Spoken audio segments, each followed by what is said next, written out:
Maka daripada itu, untuk penulisan sejarah itu tolong benar-benar sesuai dengan fakta sejarah. Bukan this story, bukan story mereka yang menang, tapi betul-betul story, cerita sejarah perjuangan bangsa kita ini. Ada rekan-rekan pers yang telah hadir di sekolah partai untuk meliput peringatan hari lahir Pancasila yang ke-80 tahun. Jadi bulan Juni kita itu peringati sebagai bulan Bung Karno, karena di bulan Juni ini banyak sekali peristiwa-peristiwa penting yang menyangkut nama Bung Karno, juga menyangkut sejarah perjuangan bangsa kita ini.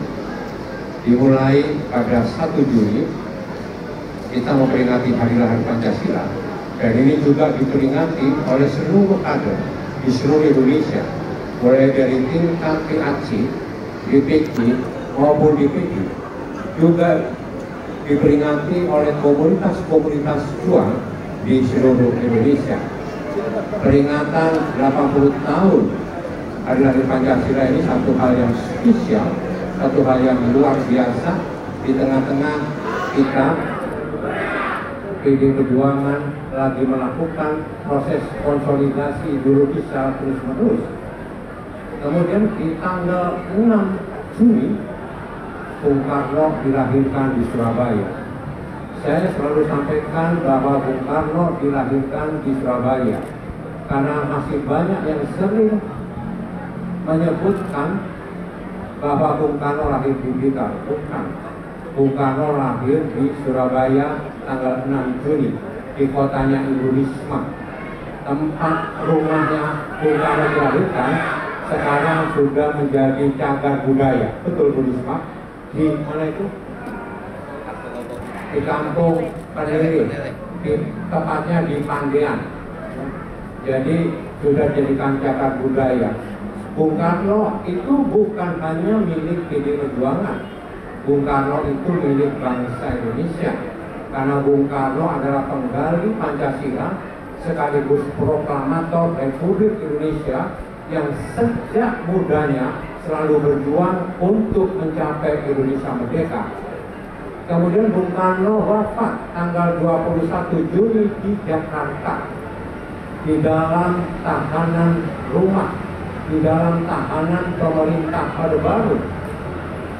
Tokoh bangsa dan tokoh dunia yang sepanjang hidupnya berjuang untuk Indonesia itu harus meninggal di dalam kesendirian, di dalam tahanan bangsanya sendiri yang dia merdekakan. Bung Karno wafat di Jakarta dan kemudian dimakamkan di kota Blitar, ribuan kilo dari Surabaya, ribuan kilo dari Jakarta, satu kota kecil di ujung selatan kota Blitar, supaya jauh dari pusat pemerintahan yaitu Jakarta. Oleh sebab itu, pada bulan Juni ini diperingati, dimeriahkan, dirayakan oleh seluruh kader PD Perjuangan dengan berbagai macam kegiatan. Ada yang mengadakan acara budaya dengan menggelar, misalnya menggelar pementasan wayang kulit. Ada juga kesenian, ada juga olahraga. Maka tanggal 8 Juni nanti ada Soekarno Run di Bandung, tanggal 16 Juni ada Soekarno Run di Solo, dan banyak lagi kegiatan yang dilakukan oleh seluruh jajaran partai di seluruh Indonesia. Seluruh kegiatan itu dilaporkan dan dihasilkan secara baik oleh DPD. Jadi mereka yang berkegiatan di seluruh Indonesia akan dilaporkan kepada DPD sebagai bagian dari bahwa kita mempunyai juga data tentang berbagai macam kegiatan-kegiatan yang dilakukan oleh seluruh kader partai. Juga ada kegiatan untuk bisa melayani rakyat dengan menurunkan tingkat stunting, menggenjot pariwisata, dan berbagai macam kegiatan untuk meningkatkan ekonomi kerakyatan.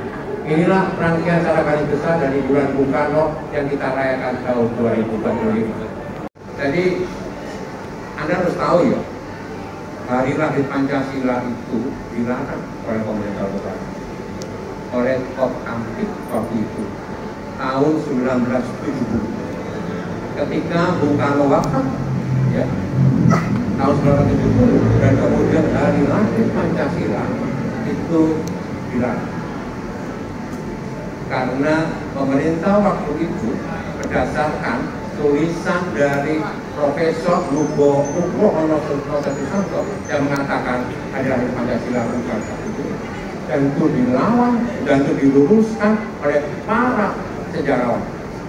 Maka daripada itu, untuk penulisan sejarah itu tolong benar-benar sesuai dengan fakta sejarah, bukan story, bukan story mereka yang menang, tapi betul-betul story cerita sejarah perjuangan bangsa kita ini.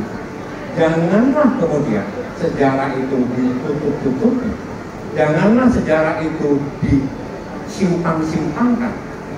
Maka kita harus benar-benar ketika ada proses sejarah itu harus dilakukan dengan terbuka. Dengan terbuka, oke? Cukup ya? Itu salah satu yang bakal diangkat istilah Orde Lama. Kalau Pak Jarod melihatnya seperti apa sih Pak?